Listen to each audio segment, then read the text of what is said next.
Bismillahirrahmanirrahim. Assalamualaikum warahmatullahi wabarakatuh. My name is Ardiansyah Lubis. In here, for the speaking prioritas, I'm going to respond about the bad news. The example of the news is an earthquake in Indonesia. So, first I'm going to listen to the news. In other news, at least 46 people were killed after a 5.6 magnitude earthquake struck the Indonesian province of West Java. The epicenter was located in Cianjur town and struck at a depth of 10 kilometers, about 75 kilometers southeast of Jakarta. The trembler struck at 1:21 p.m. local time, with strong tremors that lasted up to 15 seconds, causing people to panic and flee their homes. The Weather and Geophysics Agency said there was no potential for a tsunami. Well, meantime, more than 700 people are being treated for injuries. Most of them were trapped after buildings collapsed. The country's meteorological agency have also warned residents near the quake to watch out for more tremors. Meanwhile, many were evacuated from office buildings in a central business district in Jakarta. Authorities have advised people to stay outdoors in case of aftershocks. Tadi posisinya lagi seperti biasa aja, aktivitas di kantor, di kubikel gitu, terus lagi buat laporan. Tahu-tahu goyang. Nah biasanya kan memang gedung kami kan memang agak lentur ya, jadi kalau ada teman yang lewat gitu suka. Tapi ini getarannya kerasa banget, kuat gitu, kayak didorong dari kursi gitu.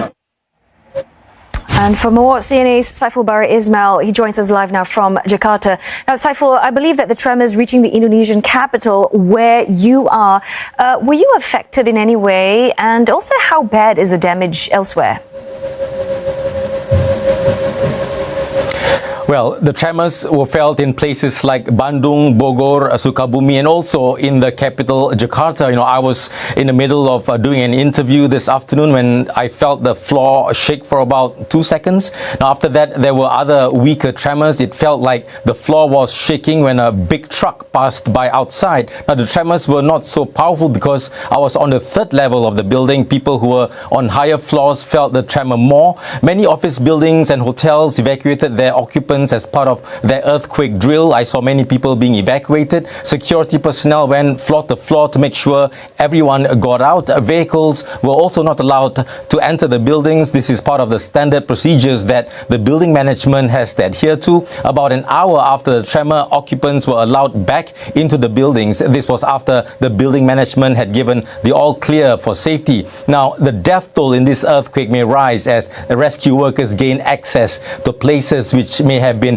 cut off because of landslides. Authorities said there were 25 aftershocks, with the highest recorded at 4 magnitude. Authorities said that the 5.6 magnitude earthquake may not be strong but had caused a high death toll and caused a lot of damage because the epicenter of the quake was in Cianjur on Java Island itself and not out at sea. Therefore, there was no threat of a tsunami. The level of damage was also high because the quake was considered shallow at a depth of 10 kilometers. Authorities said there were 1,300 buildings damaged as a result of the earthquake. These include homes, an Islamic boarding school, government facilities, and also a hospital. How would you rate the emergency services, their response time, their reaction time, and how equipped they were?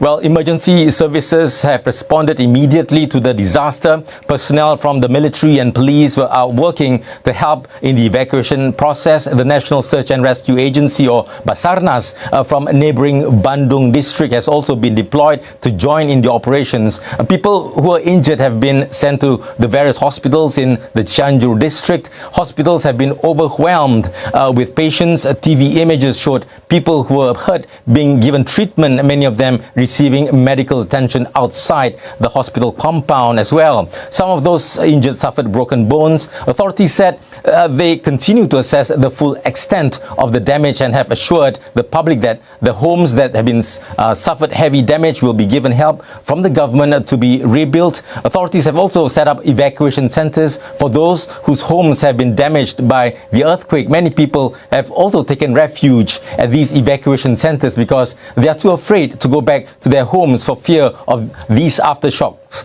Medical supplies and logistics for the disaster have also been sent. These include a large tents which can accommodate up to 30 people and the setting up of common kitchens so that the basic needs of those affected by the disaster are taken care of. Some comforting news for those in need. Thanks very much, Saiful, for speaking to us live from Jakarta. Okay, after listening to the news, I will give my response. So, an earthquake with the magnitude of the 4.0 occurred in the Malang Regency, East Java. An earthquake with a depth of the 32 kilometer occurred early in the morning. The meteorology,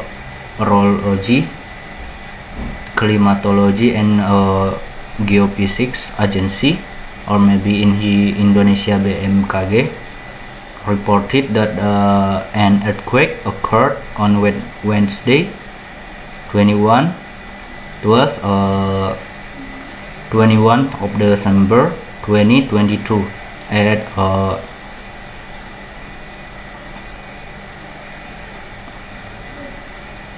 12 a.m. However, aftershocks occurred again. This time out the ordinary, the aftershocks were even bigger than the first.